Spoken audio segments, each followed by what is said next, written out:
into people along the way that kind of give you a little influence, like convict dudes that you knew from the streets or during prison that kind of influence you to start thinking a different light? And I ran across these two brothers, man. I still give them props to this day. They out now. And like I said, I ain't gonna mention no names, but I seen these two dudes. I went to this group. I was still faking, half in, half out, selling dope, still pressuring Yeah. motherfuckers, putting little tactics down and stuff. But I ran across a couple of these brothers, man, and they was teaching self-help groups. Right. And I was like, I went to, it was called uh, Thinking Differently, and it was something that really make me explore, my values. But these dudes, they had their stuff together. They still had their swag, they were still gangster. I could still see it in them, I'm like, man, these dudes, they got this shit together. And I was looking, when I was over. But what really happened was before that, my daughter had wrote me a letter. I was in the hole, and I said, yeah, don't y'all come up here to see me. I'm in the hole again. So, Yeah. don't y'all come see me, because they used to surprise me with visits. And, I'd be in the hole back and forth, shoot programs. And I was like, don't come see me. But my daughter wrote me, and she said, you're a grandfather now. Ain't you too old for that? And I was like, hell no, this Crip, But Yeah. that seed was planted, like, man, I'm getting too old for this shit. So like I said, when that group came and I seen them dudes that was they had their stuff together. They was gangsters, but they was changing their lives, man. They was making a difference in other people's lives. And I was like, man, I always been a leader. I always been a strong dude that I believe I could do something. I was asking dudes, man, how you get involved in this? And they was telling me, you got to go through all these groups first. You got to learn the group. You got to understand what the group is about before you can teach the group. And Right. I was like, man, I ain't finna do this old punk shit, man. If I'm coming and play, it look good to the board.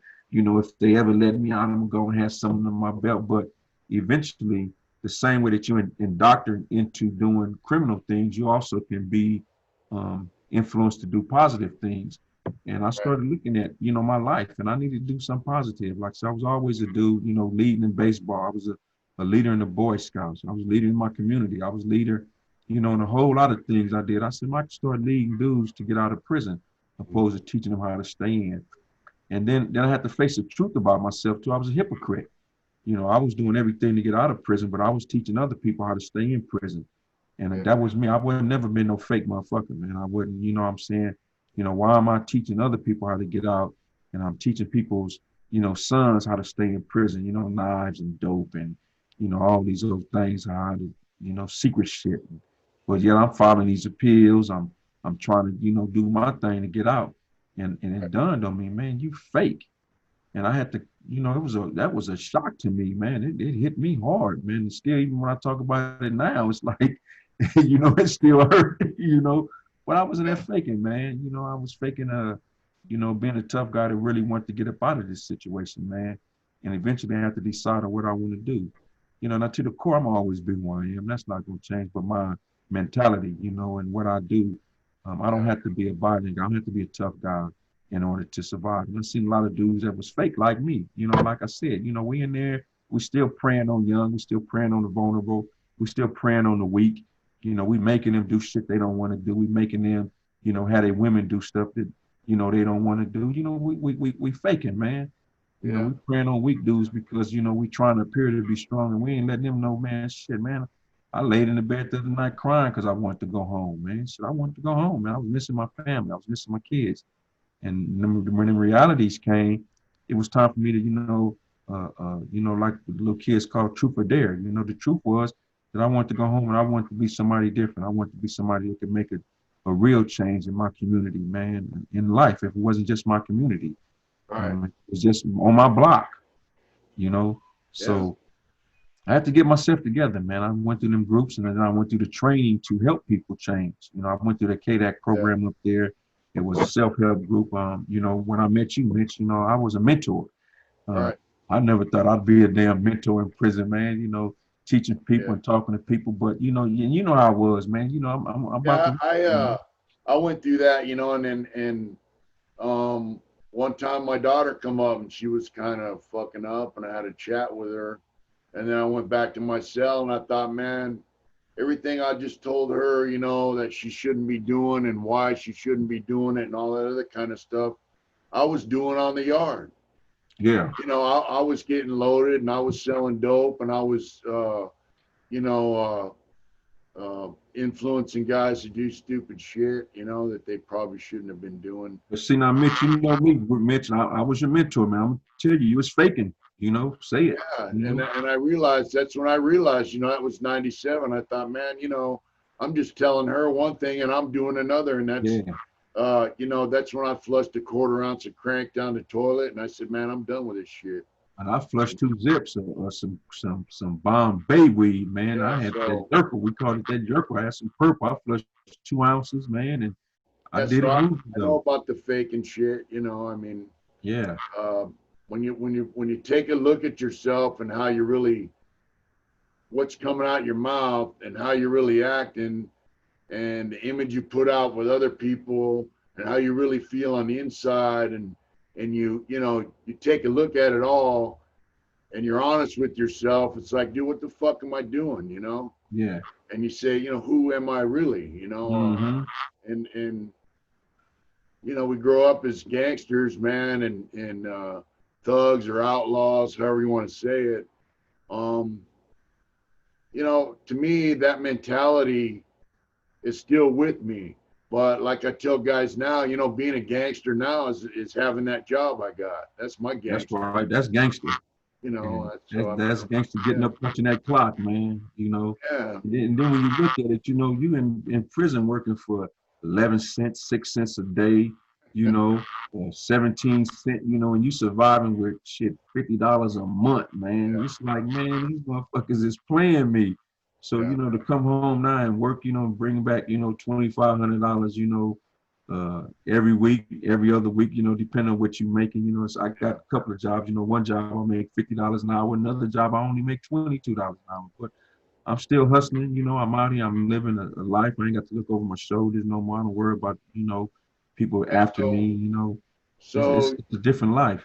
you were taking these groups and doing a little dirt, and then you kind of had a little awakening, like, hey, man, you know, I got to quit doing dirt and I got to get right with myself. Um, so you were going to these groups. So did you like study to become where you could like run the groups or that you were participating in? And what was that? What was that road like for you? Like, Yeah, I studied to start running them groups, man. I ain't never been one. You know, when I'm in, I'm in. You know, I don't sit on the okay, sidelines and bullshit. You know, that's why I yeah, say, you know, people call on me. You know, when I'm called on, you know, I step up to the plate. right, So I had one dude was a blood and another dude was a Crip, and they both was like, "Hey, new baby, man, you know you can do this, man. Like, man, you can really, you know, you can make a difference, man. Like, right, take this class, man. You know, and like I said, I seen them dudes. They was G's, man. You know, and they was changing, and yeah, it was like, man, these dudes, you know, like I say, they wasn't no punk dudes, man. You know, and no, that's for real. These weren't no punk dudes that was changing these groups, man, and leading these groups. And like I said, I started listening. You know, I quit thinking I was the slickest guy around, you know, and I started listening, man. And once I did that, I started really learning again, you know, because I got to a point where I thought that I had all the wisdom I needed. And I called that my stage of infinite wisdom, that I didn't need to know nothing else, you right, know. But it come to find out that I did need to know a lot. And I set it down, you know, told the homies, I said, man, that's it, man. You know, I'm through, you right, know.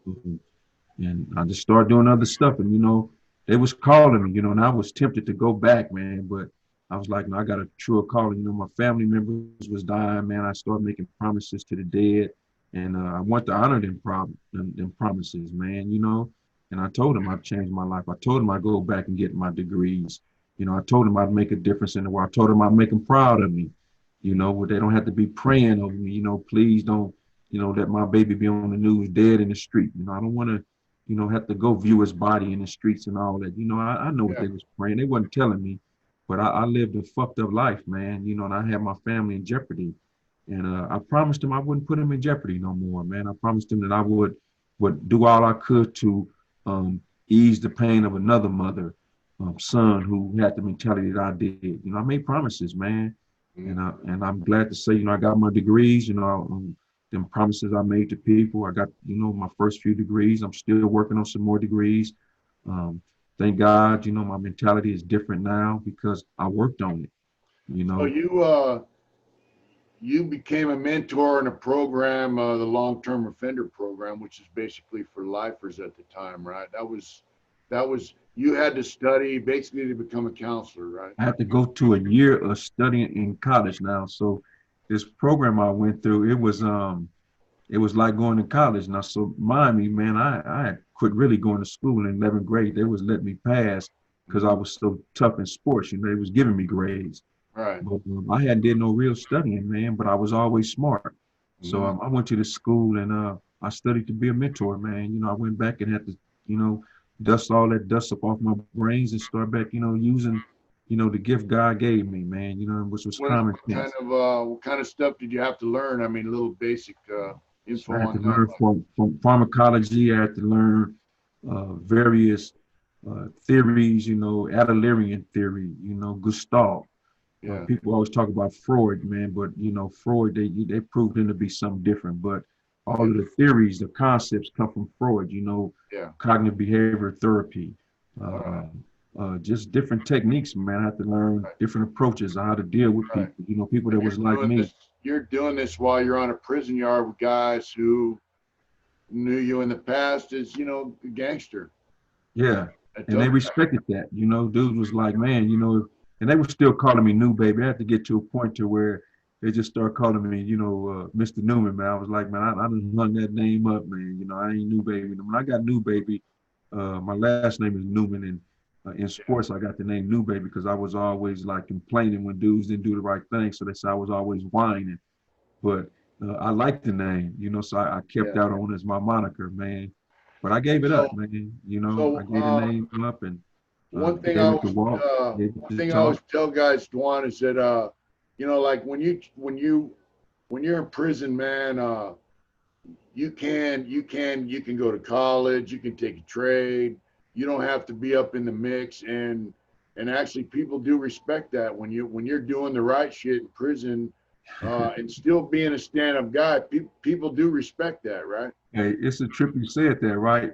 Because yeah, you can be anything you want, and they do give you the time for that introspection though, and that's most of what I tell people, until you really start to delve into yourself and find out, just really what you made of, because you've been through it. It's like traveling through the desert and coming out on the other side. Say, man, I did this shit, man. So I ain't got to live like that no more. It's more to life than living the way that I'm living. But Right. the thing is, going in and out them shoes and out them holes, you sitting there by yourself in isolation. It's just you, and you can't lie to yourself no more, and the homies ain't there helping you, them girls is leaving you, homeboys is leaving you. But when I start changing my life, like I was getting ready to say, the funny thing is the goon squads who used to kick my door in start writing letters to the board for me, um, the sergeants and lieutenants that used to hate me on the yard. It was, Newman, you out of here. I'm glad to get your ass off this yard. You ain't never, They start writing letters for me, man. I'd call them back. I said, man, I changed my life, man. I'm doing this, man. Hey, man, would you like to write a letter to the board for me, man? Because they ain't gonna believe me if I tell them that I changed. They'll believe you if you tell them. And so I Yeah. got letters from captains, from lieutenants, from sergeants, from homeboys, that never thought I'd change my life, man. And when I went and presented that to the board, they was like, man, uh, you came in here with a troop that we was looking for. This is what we ask people, tell us about you. And Yeah. it was people that had seen me go through some bad times. And, people would like to say, the goon squad, they used to kick the door in, looking for knives and dope and shit, looking for a reason to get me off the yard, And so found a reason to get me out of prison. once you graduated this program, and you became what they refer to as a mentor, uh, they transferred you to another prison where you could They actually work as a transferred me mentor. to, yeah, they transferred me to what was considered the softest prison in California. Yeah. That was CMC's. But by then I got over that stigma. I got over, worrying about what people think about me. I got over, worrying about how I look to other people. And, I knew I knew I was a true dude. I knew I was a stand-up guy. And I Yeah. knew that what I was looking to fight for was something that was real. It Yeah. was changing minds. It was telling people that this ain't, what you want. Prison is not nowhere where nobody want to be. No, nobody plan to go to prison. You accept it, and you fake like you can deal with it, but you plan on leaving, and you have to fix your mind into doing it. And in order to stand, not to come back, you have to understand what got you there. So I was one of them guys that could help people get there. So I studied for a year to become a mentor. And I wore that jacket. You know, I remember they got us these shirts and it said mentor on the cross of it, right? And that was something that it was hard for me to carry, man, because I was like, man, And that was a but I new was proud of program. it. That was It a was a new new program. program. I was proud to be a mentor, Yeah, as opposed yeah. to a gang member. Man, I was proud that people could look at me and say, man, this dude is a dude that we can really respect. This is a dude that can live next to me. In fact, one of my neighbors is a prison guard. We speak, we talk. He know my background, and you can live next door to me now. But It's you started basically that program, right? It was a brand well, new program it was a created by brand the new program. program. So it was three. I came in as a third session. So it was two dudes, two mentor programs before me, and Okay. they won the first session. Session ones, they the one implementing it, but it wasn't as solid. Then the session twos and threes came along when it started. We really started making the program our own. They Yeah. started letting us teach. They started letting us talk to convicts. Yeah. Like I told you, I said, man, we brothers just from a different mother. We had the same mentality, Mitch. We I could have hated remember each other in prison. after a couple groups, man, you told me, man, you're just a white version of me, you know? Yeah, that's Yeah. all. Yeah. Uh, so what was that like for you to meet guys that were, that been in the mix, lifers? Some of these dudes were stand-up dudes. Some of them weren't. Some of them were some punk-ass dudes their whole term, and some of them Right. were Right. stand-up dudes, and some of them were just regular dudes, but they all had life terms, and they're trying to get out. So there you are, uh, you know, in a group with these guys and leaving a group with these guys. What was that like for you?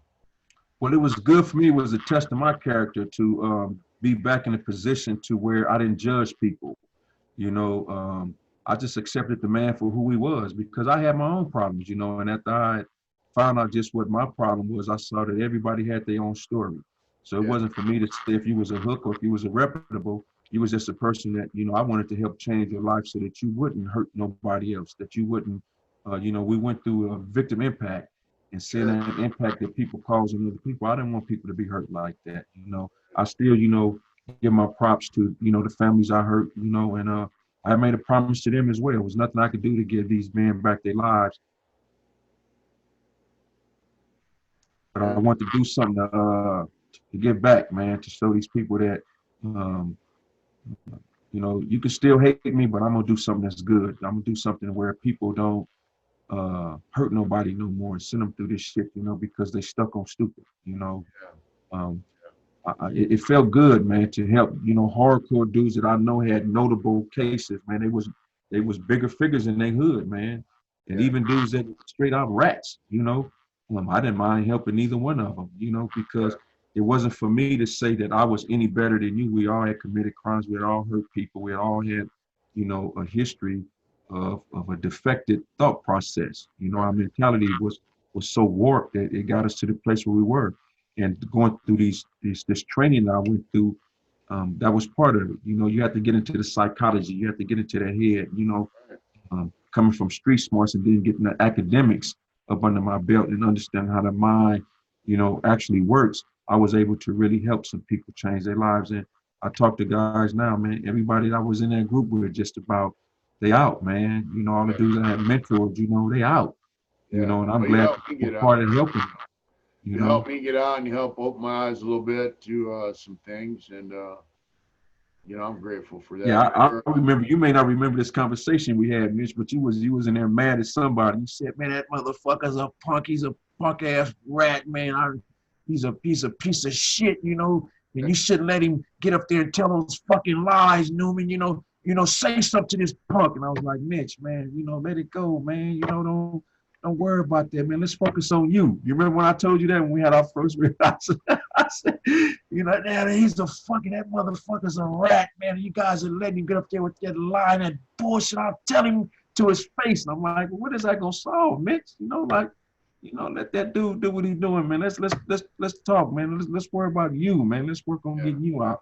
And so that was what was good for me, man. I was able to help people, quit looking at other people and judge, other people and focus on what you need to do to change your life and get you out. That's the only thing that you can do. You can't change nobody else. You can only change yourself, you know. That's right. And when that happens, you know, the whole world is opening up to you, man. Like, look at you now, man. You know, you sitting up here, you doing a podcast now, you know, you doing group now, you mentoring motherfuckers, man. You know, you done changed people with I me, do man. get a lot of positive feedback, you know, and you know, I had guys who've been in prison. I had their mothers send me emails thanking me for my channel because it helps them understand what their sons have been through. I have guys who've been done time, write me and thank me for stuff, you know, you know, I mean, people get a lot out of this channel, man, and I get a lot of positive feedback, and you know, it's just something I never expected, and that's good, man. And you know, that's why I was hoping that I can come up on here. Damn, I done had my eyes down all the time. I'm just now looking, knowing I ain't been looking in the camera, man.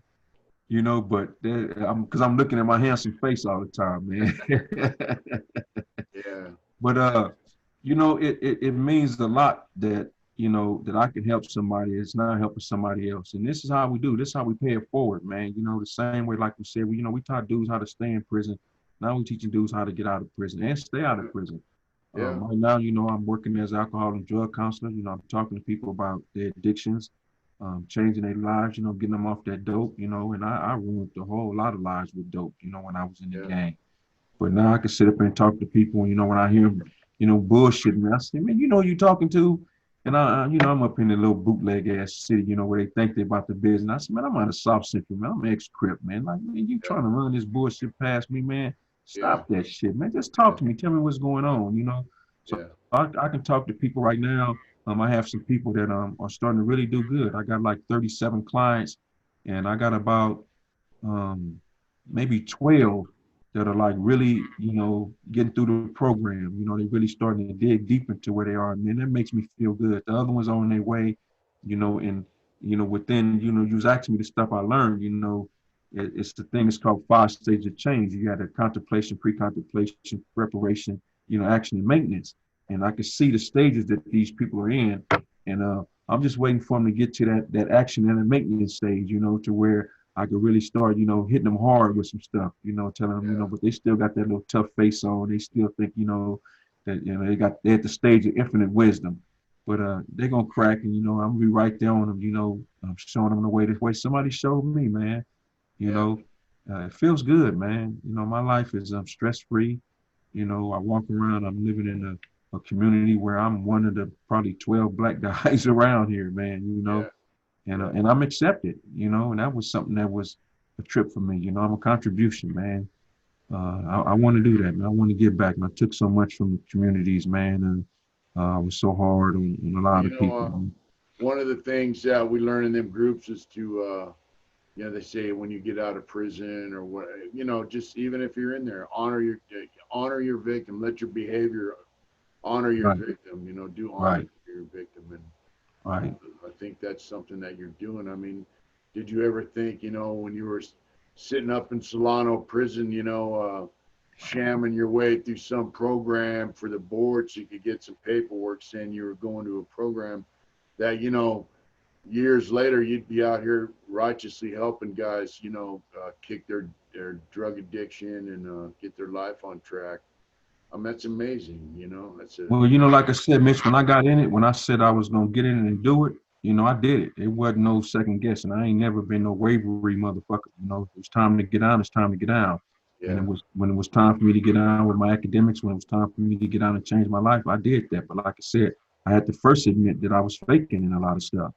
You know, I played baseball my life. When it was time to step up to the plate and hit the ball, man, I put the ball in play, man. You know, I'm sending shit out of here. And so that's what I did when it came to changing my life and helping people.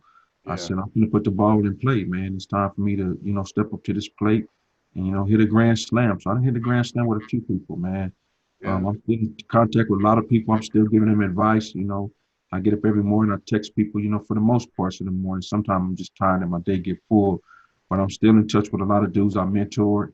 I'm still helping them to adjust to life, you know.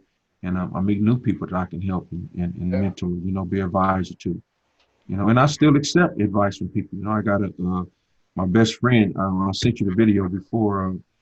He's a priest. In fact, Dave, man, that was in a group with us. I don't know if you remember the priest Dave with the ponytail. You man got out before Dave. Dave was a counselor up in there. You know, they have to help him teach the group. But me and Dave, we kick it. You know, and the other Dave that was up in there, me and him, I work for his janitorial service as well.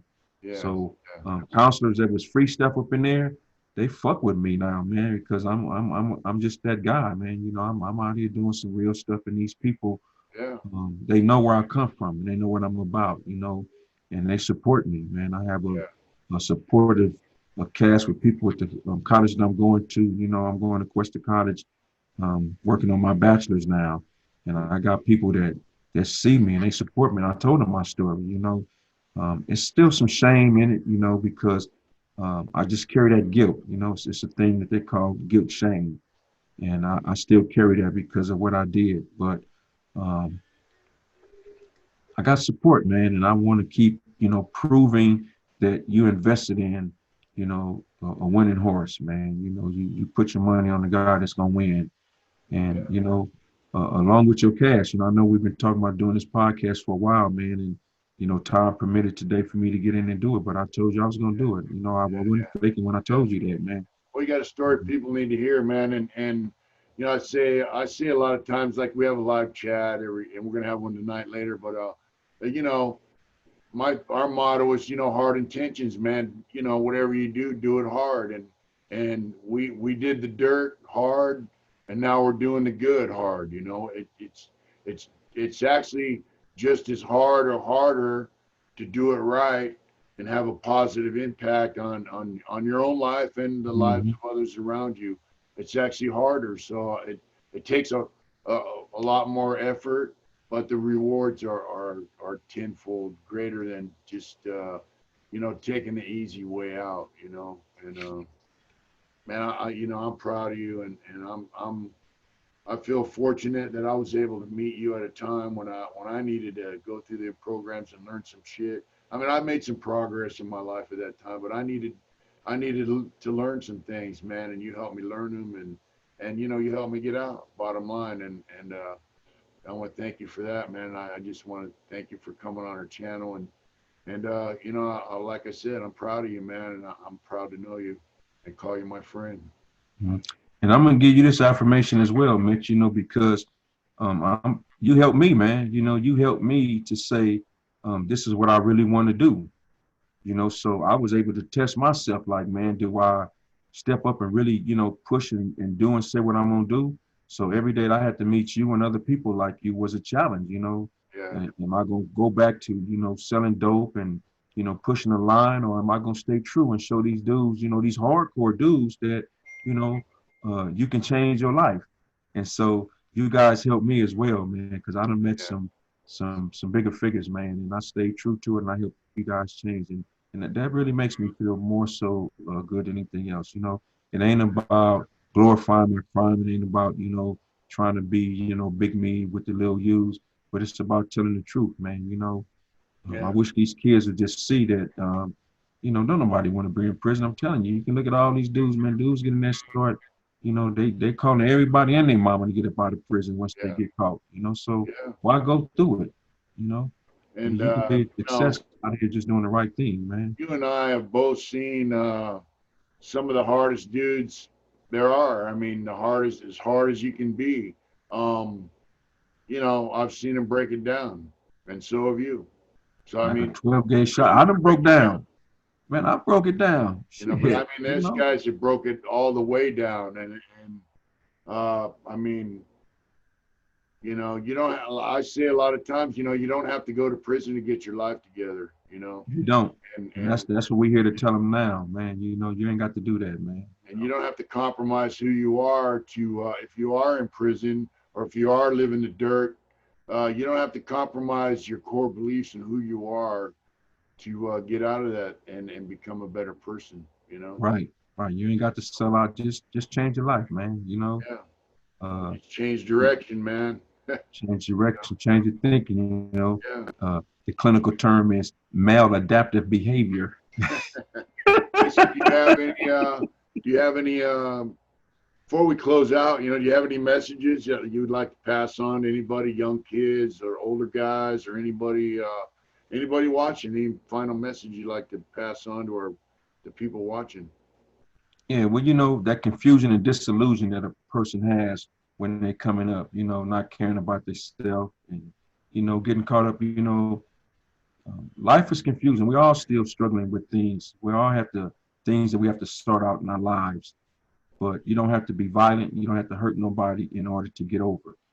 Back in the days, we used to call it salt macking. You don't have to tear me down in order to come up, but you can help me, build you up. And together we can stand strong and we can stand tall and we can overcome. We can cross the hurdle together, opposed to, stomping on each other to get over that hurdle. So I truly believe that, and I'm gonna keep on doing what I do. And dudes can say whatever they want. But I done been there. I've come out on the other side. And I've been truly blessed. So for those that don't understand, let's talk. I don't have a problem with it. We can sit up here and do it like this. We can do it face to face, however you like to do it. But, I'm willing to open up my heart and my mind to you. And, hopefully you can do the same to me. Because you don't have to do 30 years, 20 years, 40 years in prison in order to realize that, life is much more meaningful. You have more blessings by doing the right thing opposed to curses by doing the wrong thing. So, and you saving your parents a whole lot of worry, man. I got out 45 days after I got out, I think it was like 45 days, man. My mom passed, man, and I know her prayers was answered that I would come home and do something positive, and I'm going to keep doing that. At her funeral, I said, I dedicate my life to just keep doing the right thing, and I'm gonna keep doing it. So, for all you kids, man, that think that, I'm gonna tell you, some of them dudes faking when they talking about living in the rearview mirror, man. Them dudes wasn't living in the rearview mirror. Them studio gangsters, man. And they faking it. You ain't gotta be no studio gangster. Go to school, put your head in them books, man. You can be really rich, working with your brain and being smart, man. You can get over it. Don't take no rap music and don't take sports. Not to say that that's not a ticket out, but you don't have to hurt nobody. You have to commit crime in order to become successful. The same work that you put into being a criminal, put that work into your academics, and believe me, you'll be much more successful than anything you've ever dreamt. That's right. That's right. Well, thanks for coming on with us tonight, Dwan. Appreciate it, man. And yeah, brother, I love you, man. I'm still to get up there and go fishing one day, man. And I'm gonna get me a bike. You say, man, that ain't a bike, man. That 3-wheeler shit, man. That ain't no fucking motorcycle, man. Get you a real bike, man. Yeah. So when I get ready to get my bike, I'm gonna come on and get me a bike, man. I got a review coming up to get off parole here pretty soon. If I do, I could travel and hope to see you. And good luck, man. I got a 2-bedroom, man. You and your wife, you're welcome, man. I'm living in a 2-bedroom by myself. I only need the other damn room, man. But shit, the area I'm in is so nice, and all they had left was 2 bedrooms. I said, fuck it, man. Let me get this 2-bedroom because I didn't want to leave the area I'm in, man. Yeah. There's room for you, brother. You're welcome. You're my brother, man. Thank you. I feel the same. Yeah. Thank you, and enjoy the rest of your evening. Thank you for coming on. You too, man. Blessings to you, brother. Thanks for your story. Thank you. All right.